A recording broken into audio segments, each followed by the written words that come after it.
Votre tout premier souvenir musical?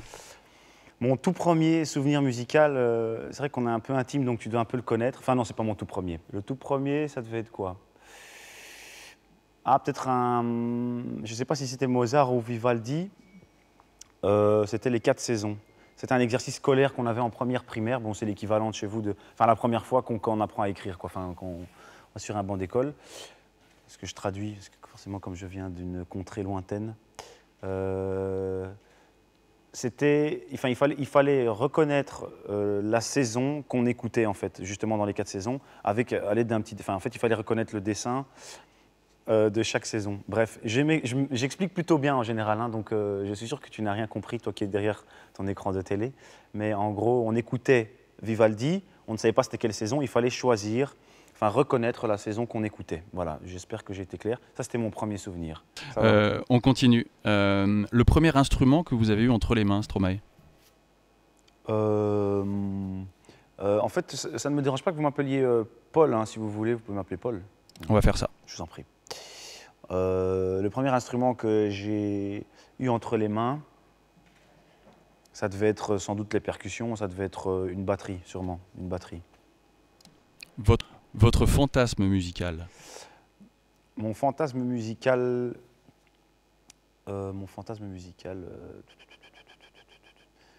peut-être avoir une voix aussi délicate et une approche aussi délicate que celle de Mélodie Gardot.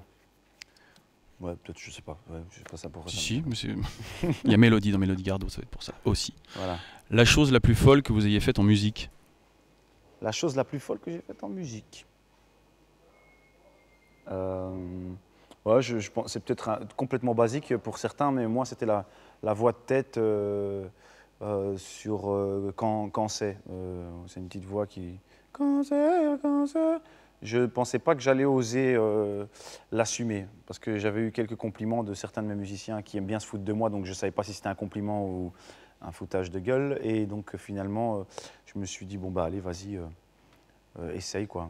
Ça, c'était vraiment la folie complète, quoi. La voix de tête, pour moi, c'est une folie intégrale. Une révélation? Une révélation que j'étais super prétentieux. Et que, en fait, la musique, ça se partage. Et je ne savais pas ça, en fait. Donc, oui, c'était ma révélation. C'est que la musique, ça ne se fait pas tout seul. C'était peut-être le problème que j'avais sur le premier. Et j'ai appris à partager et à me rendre compte que je n'étais pas le seul... décisionnaire, ou du moins le seul qui pourrait proposer des choses. Et donc oui, c'est super enrichissant, évidemment en fait. C'est un truc d'humain, donc forcément si tu ne partages pas, tu es très pauvre. Vous allez ce soir? À quel concert j'aimerais aller ce soir? Ben ouais, en fait on en parlait tout à l'heure de Mélodie Gardot, ouais c'est bien, ou bien non de... Ouais, Mélodie Gardot puisqu'elle est vivante. J'aurais bien pris un mort, mais... j'arrête pas de les citer tout le temps, donc Mélodie Gardot. Une chanson pour danser plus follement? Pour danser plus follement, ah ben, récemment, Young Dro, bon, FDB, parce que je vous avouerai que c'est moins classe quand on le dit, c'est Fuck That Bitch, donc c'est sûr que intellectuellement parlant, c'est pas super poussé. Ce n'est pas un prix Nobel de philosophie, mais ça n'empêche que pour moi, c'est un monstre du flow, de la rythmique, du groove.